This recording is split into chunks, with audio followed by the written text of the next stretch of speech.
Hello, Rabbi YY Rubinstein, making a video for the JLE in Los Angeles on Thursday before Shabbos, Parshat Re'eh.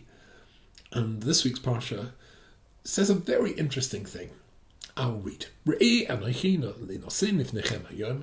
God says to the Jewish people, I'm setting before you today brocha b'klola, a blessing and a curse. What's the blessing? What blessing are we going to get?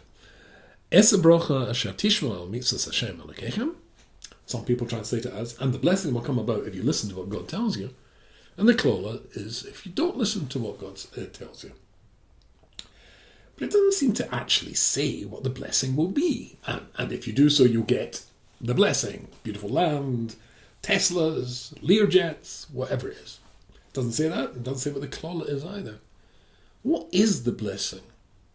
So my favourite commentator is called the Alshich HaKodesh.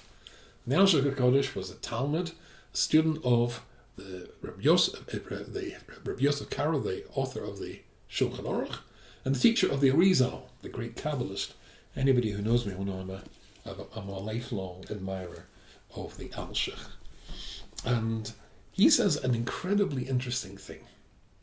He says that if you take the word of V'hoyo. Now, V'hoyo means and it will be.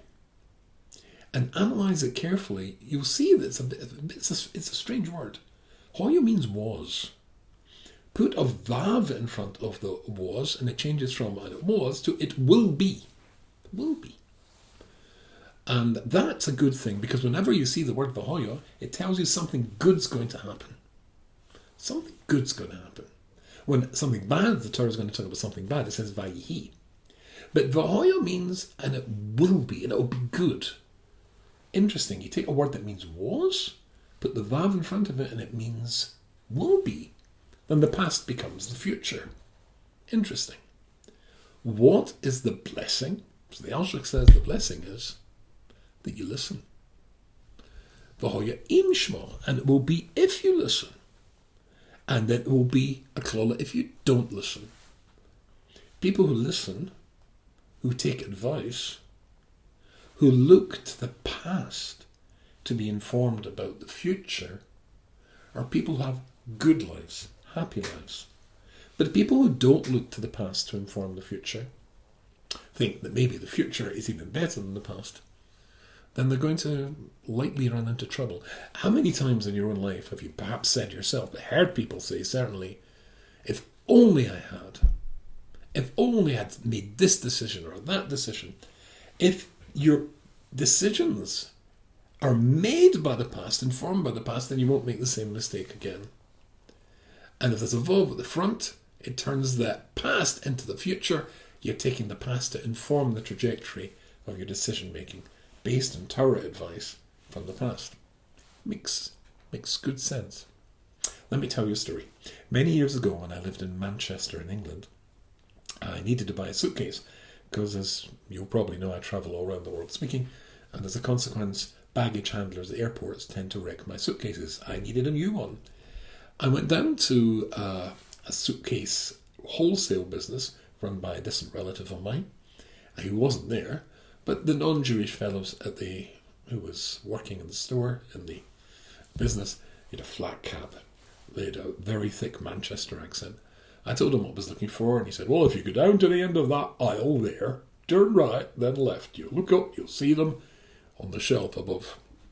I don't know if you got all that, but I did walk down to the right, turn left, and then on the shelf above, indeed, there were the suitcases that I wanted, or one suitcase. And I brought it back, and he shouted from inside the office, come inside the office, and I'll write you a receipt. So I paid the money. He wrote the receipt, and halfway through writing the receipt, he stopped and he said, you think you've come here to buy a suitcase, don't you? And I knew the answer to this one. I said, yes. No, you've not. You've come here to tell me a Devar Torah, said this non-Jewish fellow, who of course turned out not to be non-Jewish, although he looked non-Jewish. He had a very thick Manchester accent, so he sounded non-Jewish, he was dressed non-Jewish. And so he said, and I don't want just any old Devar Torah, I want you to tell me an Alshich. Turned out that he had the same teacher, the same rabbi who introduced me to the Alshich. I'd introduced him when he was a boy, he was older than me, to the Alshich as well. He must have known who I was. And so I told him an Alshich, because I always had one up my sleeve.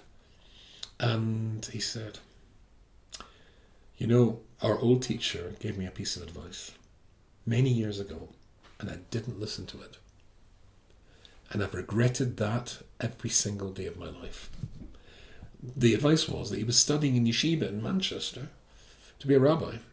In those days, young men had to spend a year of their life in the British Army. It was called National Service. He felt it was his patriotic duty and the right thing to do to go, even though as a student of religion, studying to be a minister of religion, he had an exemption from national service. But he felt it was his patriotic duty. He felt also he would simply go, give that year, come back and start again where he left off. But he made a mistake. In fact, he said to me, when I got back, I had no Judaism left inside me. The British Army can do that to you. And he said, I married the wrong woman. I've had no pride from any of my children. I regret not listening to his advice every single day of my life. Wow. It's exactly what we're being told here in the Sedra. The blessing is, if you listen. And the curse is if you don't. If you listen to the voices from the past, older and wiser, the voice of a rabbi, a Rebbitzin, who will be able to base their advice on Torah, and that will inform your decision in the future, and it'll be happy. Then Hoya was becomes the future will be, and it'll be happy. But if you don't, then there's likely to be many, many times you say, if only I had. And that's a curse. Good piece of advice. Find people who can give you good advice. Listen to them. Make sure it's good Torah advice. And you generally find yourself smiling. Wish you all a very good Shabbos.